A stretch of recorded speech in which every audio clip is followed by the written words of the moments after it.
discuss. Democratic Congressman Adam Schiff of California is the chairman of the House Select Committee on Intelligence. Mr. Chairman, thanks for joining us. Does the U.S. know for sure that Russia is responsible for this horrific attack on that hospital, that maternity and children's hospital in Mariupol?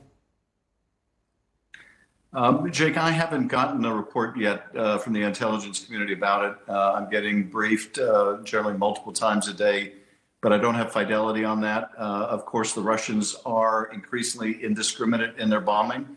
It is, as sadly we anticipated, the stiff resistance the Russians are meeting is causing Putin to simply double down and try to inflict as much pain as possible. I don't have confirmation, but it's certainly tragically consistent with what we're seeing of how the Russians are broadening this conflict and just trying to inflict maximum pain on the people of Ukraine. Yeah, I mean, it certainly wouldn't be out of character. They've already bombed several hospitals in Ukraine, and they did so to devastating effect in Syria over the past decade. Just moments ago, White House Press Secretary Jen Psaki tweeted, quote, "We should all be on the lookout for Russia to possibly use chemical or biological weapons in Ukraine or to create a false flag operation using them," unquote. Do you expect that to happen? This is sadly one of the false flag operations that we anticipate the Russians may deploy. This is part of their trade craft. Sadly, we've seen similar things in the past. So I am deeply concerned about it. And of course, depending on how the Russians go about it, if they were to use chemical or biological agents as a pretext, of course, that would be another terrible escalation, and who knows where that could lead. You mentioned yesterday what you're hearing from some of your constituents about Ukraine. I want to play that sound. I also think, and this is what I hear from my constituents, and I know on a bipartisan basis, it's what my colleagues on both sides of the aisle are hearing, that is they want us to do more. The House is expected to vote this week on a massive spending bill that would include nearly $14 billion in additional assistance for Ukraine. What else can the administration do to help save Ukraine from this murderous thug, Vladimir Putin, while also not risking causing World War III? Well, that's exactly the line that we have to walk. We want to make sure that we don't get in a shooting war ourselves with the Russians. But I think there's still a lot more that we can do to continue to ratchet up sanctions on Russia and make the Russian people see the folly of their murderous and despotic ruler. But also there's further military support we can provide Ukraine to help Ukraine with its air defense. I think that's a particularly high priority for Ukraine to make sure that they have the ability to take out some of the Russian aircraft that are engaging in indiscriminate bombing, but also to take out Russian tanks and other military vehicles. And so we're doing our best to provide that kind of support at the same time avoiding any red lines.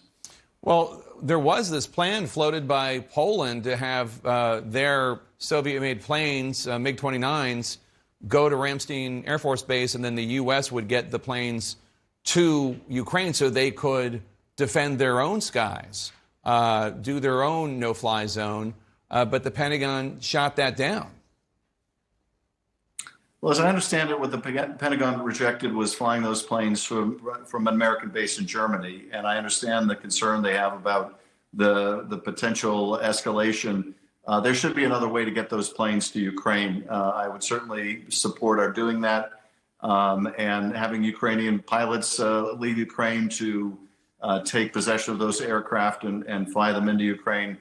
I also want to make sure that we get Ukraine some of the missiles they need so that they can shoot down Russian aircraft from the ground.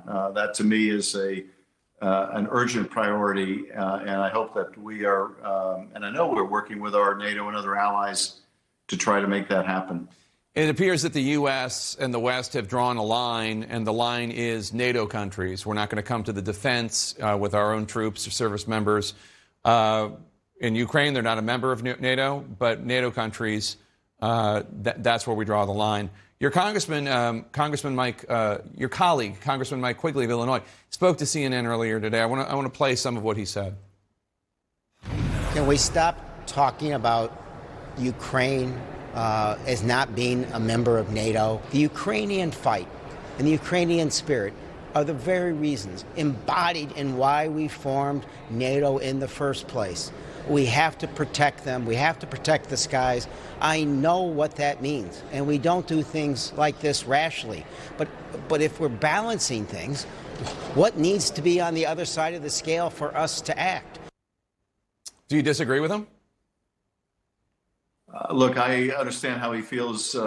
He represents a large Ukrainian diaspora. I do too, that I met with recently in Los Angeles, and it's absolutely heartbreaking, and our constituents want us to do more. At the same time, our constituents don't want us going to war with Russia. And so I think we have to continue to walk that line, make sure that we're providing Ukraine with all the support we can, make sure that we're turning up the pain on Russia. I'm very proud to see Americans in overwhelming numbers support a ban on Russian oil and gas, even though that's going to mean more pain at the pump. But I don't think we can go to war with Russia or should go to war with Russia. House Intelligence Committee Chairman Adam Schiff, Democrat of California, thank you.